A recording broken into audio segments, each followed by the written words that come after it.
est-ce que le taux d'endettement massif des États africains n'est pas vraiment un frein au développement de ces États-là? Bon, moi, je suis de manière... généralement, je suis optimiste. L'aide, pour moi, n'est pas une mauvaise chose. Si quelqu'un veut bien vous aider, vous pouvez accepter l'aide.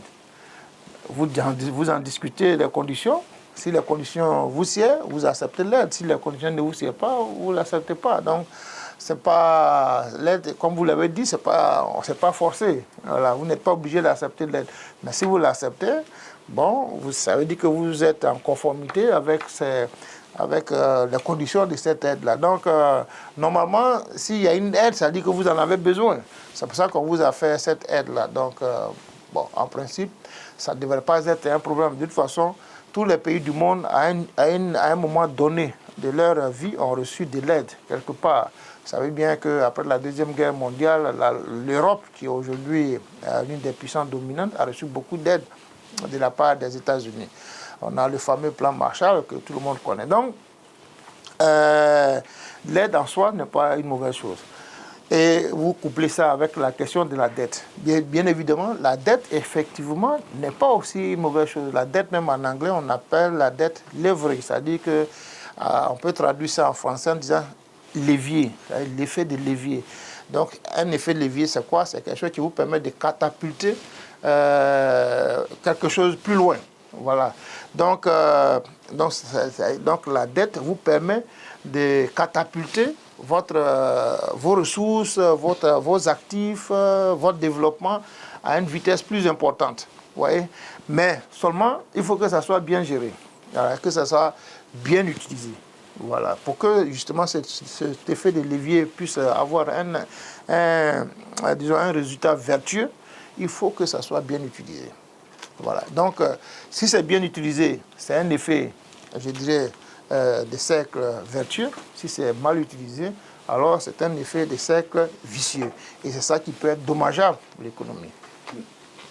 L'an 2021 était retenu pour le lancement de l'ECO, monnaie unique ouest-africaine. Où en est-on avec ce projet porté par certains chefs d'État africains comme le président Alassane Ouattara? Alors, l'ECO, effectivement, c'est un projet de la CEDEAO, des pays de la CEDEAO, de faire en sorte qu'on circule au sein de la CEDEAO une seule monnaie. Parce que vous savez, aujourd'hui, au sein de la CEDEAO, il y a diverses monnaies qui circulent. Vous avez le CFA qui circule dans l'espace francophone, okay, dans les 8 pays de l'UEMOA. Et maintenant, vous avez diverses autres monnaies dans différents autres pays de l'Afrique occidentale. Vous avez dans le Sidi au Ghana, le Naira, etc., le franc guinéen, etc. Donc, ces pays ont souhaité, pour renforcer donc, la coopération économique, l'intégration des populations, faire circuler une seule monnaie. Et c'est un projet vieux depuis de 20 ans, 30 ans aujourd'hui, ce projet-là. Donc, il continue son chemin. Et à la dernière réunion des chefs d'État, le projet, donc la circulation effective, donc, de cette monnaie a été reportée, je crois en 2027. Donc, c'est là où nous en sommes aujourd'hui. Mais je pense que c'est un bon projet. C'est un bon projet qui doit être mis en œuvre le plus vite possible. Parce qu'une seule monnaie vous permet d'éliminer les barrières au commerce. Parce que lorsque vous devez faire de la transaction en différentes monnaies, vous avez ce qu'on appelle le risque d'échange. Voilà, c'est-à-dire que le taux d'échange peut varier du jour au lendemain. Donc, alors que vous attendiez, disons, 1 million sur une vente que vous avez faite, si le taux d'échange a varié, ce million-là va se transformer peut-être en 800 000 francs. Donc, vous aurez perdu 200 000 francs. Donc, c'est un frein au commerce. Et donc, le fait d'avoir une seule monnaie qui circule dans ce grand marché de près de 300 000 habitants va permettre donc justement donc, à ces pays-là donc, de commercer plus facilement et donc de se développer. Mais concrètement, qu'est-ce qui empêche la mise en place de ce projet? Alors, il y a... Ce sont des raisons politiques, ce sont des raisons techniques. Bon, oui, il y a des raisons techniques et peut-être des raisons politiques. Il y a des raisons techniques, il y a ce qu'on appelle la convergence monétaire. C'est-à-dire qu'il faut que tous les pays se ressemblent plus ou moins. Parce que lorsque vous avez une seule monnaie, ça veut dire que vous avez une seule banque centrale. Donc c'est cette banque centrale qui va mettre en œuvre la politique monétaire, c'est-à-dire que les décisions concernant la mise à disponibilité des fonds à travers donc, les banques commerciales, les crédits, la politique des crédits. Donc il faut que les pays se ressemblent plus ou moins pour que justement la politique qui va être décidée par la Banque centrale ait à peu près les mêmes effets sur la Côte d'Ivoire, sur le Burkina, sur le Mali, sur le Nigeria, sur le Ghana. Ah oui? Donc si les pays sont dissemblables et qu'on prend une politique monétaire, par exemple, on augmente les taux d'intérêt, la Banque centrale augmente les taux d'intérêt, alors que peut-être en Côte d'Ivoire, il aurait fallu baisser les taux d'intérêt, évidemment, cette politique de la Banque centrale va rentrer en contradiction avec les objectifs de la Côte d'Ivoire, etc. Donc, il y a ce qu'on appelle donc la convergence monétaire, macroéconomique, c'est-à-dire que... Donc, et donc, il y a un certain nombre de critères qui ont été établis, voilà, notamment les critères de taux d'inflation, les critères de taux d'endettement, les critères de la masse salariale, etc. Donc, bon, nous sommes dans cette phase. Nous sommes dans cette phase et je pense que aujourd'hui, malheureusement, aucun pays n'arrive à adhérer à tous les critères au même moment. Et donc, c'est pour ça que les États se sont donné encore presque une décennie, en 2027, pour pouvoir, en espérant que d'ici là, les conditions qui vont amener à cette convergence-là puissent être établies, de sorte à ce que vraiment cet idéal puisse être là-bas. Cette monnaie est plus que urgente. Voilà, parce que les ajustements se feront toujours. Aujourd'hui, nous avons, dans la zone de l'UEMOA, par exemple, nous avons des pays un peu dissemblables quand même. Quand vous voyez, bon, c'est vrai qu'on a la même structure économique, c'est-à-dire qu'on exporte tous des matières premières, brutes, non transformées, mais les niveaux de croissance économique sont quand même différents. L'importance systémique des pays est un peu différent. Donc, pourtant, on a une seule monnaie qui circule, qui est le CFA.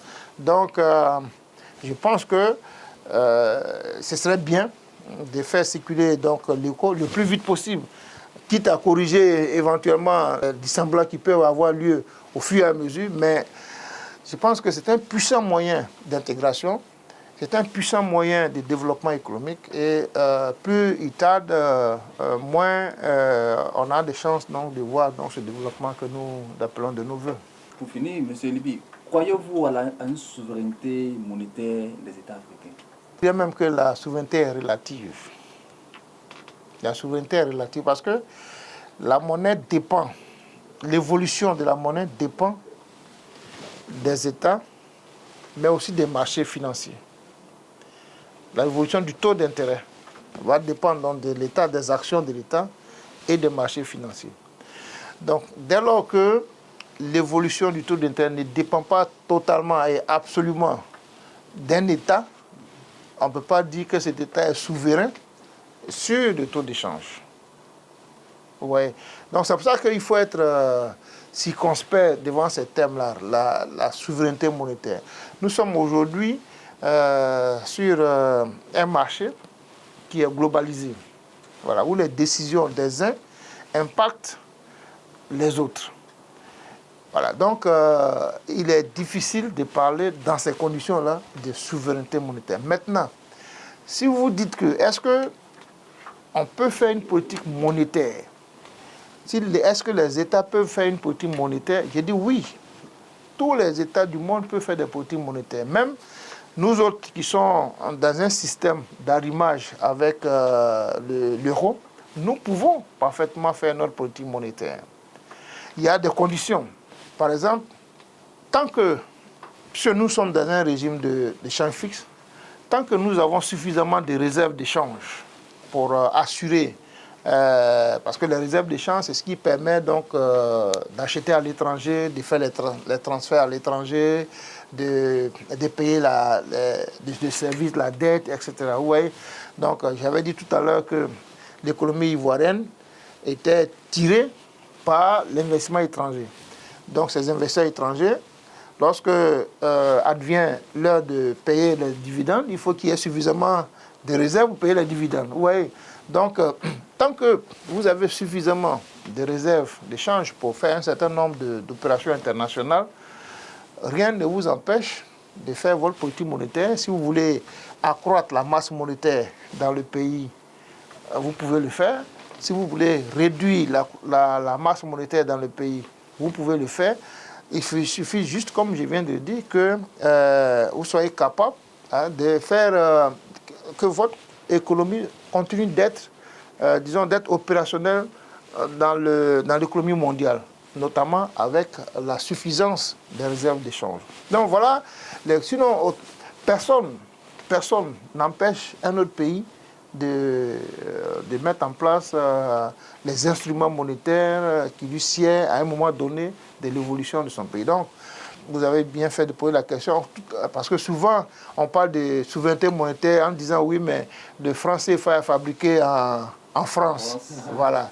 Alors, je voulais ici lever, ou si vous me permettez, détruire un mythe qui n'en est pas un. Vous savez, pour la première des choses, la fabrication des billets, c'est un processus qui coûte très cher. C'est une technologie mouvante. Est-ce que vous voyez? C'est une technologie mouvante. Parce que malheureusement, il y a beaucoup d'escrocs sur la Terre. Et les escrocs, souvent, sont très intelligents. Donc, il faut que le système légal soit plus intelligent que les escrocs et soit en avance sur ces gens-là. Donc, il faut renouveler à chaque fois le processus de fabrication. Donc, ce qui nécessite des investissements importants. Donc, c'est pour ça que la fabrication des billets, il y a seulement une dizaine d'entreprises dans le monde qui maîtrisent ce processus-là. Donc, très peu de gens, très peu de pays fabriquent leurs billets chez eux. Parce que ces entreprises-là sont soit aux États-Unis, en Europe, un peu en Chine, etc. Donc, voilà comment ça se passe. Vous avez des pays comme l'Inde qui font fabriquer des billets en Angleterre, l'Australie qui peut faire fabriquer des billets aux États-Unis. Donc, franchement, c'est comme ça que ça se passe. Il y a 10 entreprises qui dominent ce marché-là. Parce que, bon, justement, ces 10 entreprises ont suffisamment investi. Et comme le monde entier passe des commandes chez eux, donc ils ont suffisamment des marges de manœuvre pour pouvoir continuer d'investir et donc offrir cette technologie-là à ces pays. Donc ça, c'est la première des choses. Ensuite, les billets de banque, vous en avez besoin pourquoi? Pour faire des transactions, n'est-ce pas? Voilà. Mais les transactions, vous pouvez les faire aussi par chèque, par virement, par monnaie électronique. Donc, imaginez un instant que tous ici, dans cette salle où nous sommes, nous faisons nos transactions par virement, par chèque, par monnaie électronique, etc. Et non, on n'utilise pas de billets. Si nous tous on fait ça, est-ce qu'on aura besoin de billets? Donc si on n'a pas besoin de billets, en quoi c'est stratégique? C'est parce que y a beaucoup d'entre nous, c'est culturel, on aime bien sentir nos billets, voilà. Sinon, un billet peut ne pas, la circulation, ce qu'on appelle dans notre langage la circulation fiduciaire, ça peut ne pas exister. Et puis le pays va fonctionner. Donc quand on dit que c'est fondamental de fabriquer des billets, bon, ça n'a aucun sens stratégique. C'est parce que nous-mêmes, on veut des billets qu'on en fabrique. L'économie peut marcher sans les billets. Vous savez, en Occident, aujourd'hui, c'est 90% des transactions se font par voie scripturale. Scripturale, c'est-à-dire tout ce qui est chèque, transfert, etc., etc. voyez, c'est seulement 10% des transactions qui se font par billet. Donc, de plus en plus, ils sont en train de démonétiser les transactions, dématérialiser les transactions. Voilà, donc voilà, donc c'est pas quelque chose de... Alors, mais bien évidemment, effectivement, en Afrique, de manière générale, nous avons des rapports conflictueux, des rapports, pardon, oui, avec la France sur un certain nombre de choses. Et donc, évidemment, ça sert souvent de base pour un certain nombre de discours. Voilà, donc c'est un peu ça la question. Mais sinon, il ne faut pas tout mélanger, parce que quand on mélange tout, on ne trouve pas la bonne solution au problème. Je ne dis pas que les rapports monétaires entre l'Afrique et la France sont les meilleurs du monde, mais je dis qu'il faut serrer les problèmes. Il faut poser le problème qu'il faut, au moins il faut, pour trouver la bonne réponse. Mais si vous mélangez les choses alors que ce n'est pas forcément nécessaire, bon, voilà. Donc on peut se perdre souvent. Et on a perdu beaucoup l'opinion publique avec des thèmes qui ne sont pas vraiment importants. Voilà. La conclusion. Ben, je voudrais vous dire merci de l'invitation que vous avez bien voulu m'adresser pour partager ces moments avec vous. Et vous féliciter, comme je l'ai dit au début, pour votre activité. Vous souhaitez bonne chance. Et espérer que donc Akonda News devienne le CNN de la Côte d'Ivoire et de l'Afrique. Que Dieu vous entende. Merci beaucoup. Merci, M. Guillaume Liby. Nous recevions dans le cadre de l'invité de la rédaction, M. Guillaume Liby, expert en banque, en finance et même économiste, si je peux m'exprimer ici.